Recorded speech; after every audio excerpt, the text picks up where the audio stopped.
고등학교 동창인 재효, 준성, 민우는 오랜만에 만나 술자리를 가집니다. 술을 마시기 시작한 지 얼마 되지 않아 민우는 술에 취해 잠들고 준성은 도박빚을 지고 있는 자신에 비해 아무 걱정 없이 행복해 보이는 금수저 민우를 보며 부러움과 열등감을 느낍니다. 재효에게 자신의 한풀이를 하던 준성은 그에게서 묘한 말을 듣게 되는데요. 준성의 머릿속에는 재효의 말이 계속해서 맴도는 한편 술집을 나온 뒤에도 정신을 차리지 못하는 민우 때문에 세 사람은 재효의 자취방으로 자리를 옮깁니다. 그리고 바로 그때 민우의 핸드폰이 울리기 시작하는데요. 전화를 대신 받은 준성이 대답할 새도 없이 민우 엄마의 말이 빠르게 이어지고 순간 준성의 뇌리에는 재효가 한 말이 스칩니다. 아무 말이 없던 준성은 자신이 민우를 납치했다고 하며 10억을 준비하라는 말과 함께 전화를 끊는데요. 준성이 장난을 치는 거라고 생각하며 웃던 준성은 진지한 준성의 모습에 사태의 심각성을 알아챕니다. 사실 친구들에게 말은 안 했지만 재효 역시 돈이 필요한 상황이었는데요. 자신이 엄마의 불륜 사실을 밝힌 이후 벌어진 일에 대한 죄책감 때문이었습니다.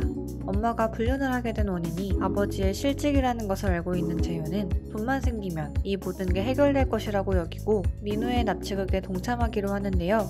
재효는 민우의 사진을 찍어 민우의 엄마에게 협박 문자를 보내고 신고를 하지 않을 테니 조금만 기다려달라는 답장을 받습니다. 경찰에 신고하지 않을 거라는 민우 엄마의 말은 진심이었는데 모종의 사건으로 인해 경찰에 대한 신뢰도가 아예 없는 상태였기 때문이었죠. 그리고 그 사이 잠들어 있던 민우가 깨어납니다. 납치됐다는 사실을 민우가 순순히 받아들일 거라고 생각하던 재효와 준성은 자신들의 지심을 곧바로 알아차리는 민우의 반응에 놀라는데요. 엎친 데 덮친 격으로 재효의 집에 집주인이 찾아오면서 민우에게 정체를 들켜버리고 맙니다. 예상치 못한 상황에 당황하던 재효는 민우에게 황당한 제안을 하기 시작하는데요. 바로 납치극을 민우의 자작극으로 만들라는 것이었죠. 협박을 가장한 제안에 자필로 자작극을 주도했다는 각서까지 쓰며 민우는 어쩔 수 없이 일단 제안을 수락합니다.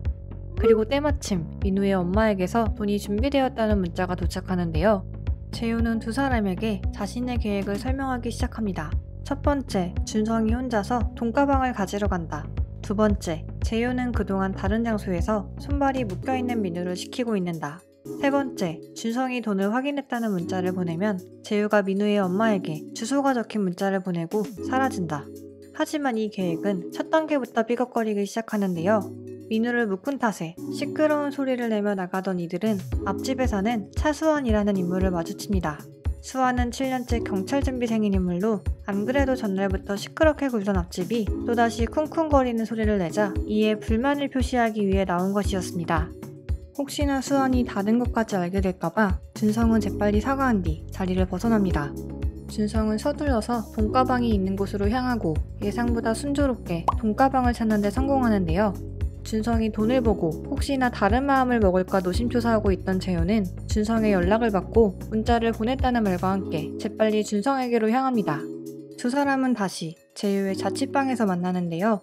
약속대로 민우 엄마가 가져온 가방에는 민우의 몫인 3억을 나머지 돈은 재효와 준성이 나누어 가집니다.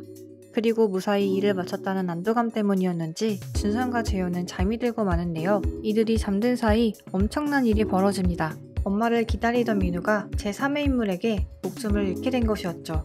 뒤늦게야 민우를 발견한 민우의 엄마는 경찰에 이 일을 신고하고 범인을 잡기 위해 인터넷상에도 글을 올리기 시작합니다. 한편 민우가 죽었다는 사실을 까맣게 모른 채 일어난 재효와 준성은 일단 각자의 몫을 가지고 헤어지는데요.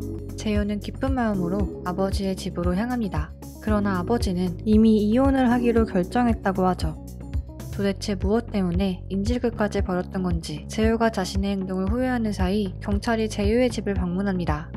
민우가 죽었다는 소식에 놀란 재효는 일단 거짓말을 하는데요. 이를 수상하게 여긴 재효의 아버지는 경찰이 돌아간 뒤 자초지종을 캐묻고 곧 모든 사실을 알게 됩니다.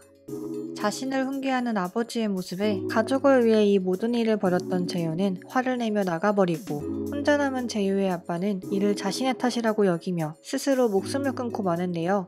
자신의 말을 후회하며 집으로 돌아가고 있던 재효는 이를 눈앞에서 보게 되고 스스로 생을 마감합니다. 한편 집에 간 준성은 자신의 도박빚을 형이 모두 갚아주었다는 것을 알게 됩니다. 이 인질극을 무엇 때문에 벌였던 건지 혼란스러워하던 준성은 뉴스에서 민우에 대한 소식을 듣게 됩니다. 재효에게 전화를 하며 재효의 자취방으로 향하던 준성은 도착하자마자 수원의 손에 잡히게 되는데요. 민우 엄마가 인터넷에 올린 글과 사진을 보고 민우의 얼굴을 알아본 수환이 이를 기다리고 있던 것이죠. 결국 준성은 체포되어 교도소에 가게 됩니다. 거래는 총 50화 분량의 작품으로 친구를 갑자기 납치하겠다는 생각을 한 준성과 무모하게 그 계획을 실행하는 재효, 그리고 친구들에게 납치당한 민우의 이야기를 그린 작품인데요. 드라마에서는 원래 남자 역할이었던 차수원 역이 여자로 변경되었으며 원작과는 다른 세부적인 설정들이 많이 추가된 듯 합니다. 드라마에서는 과연 어떤 모습으로 표현되었을지 궁금해지는데요. 저는 다음 영상으로 돌아오겠습니다. 감사합니다.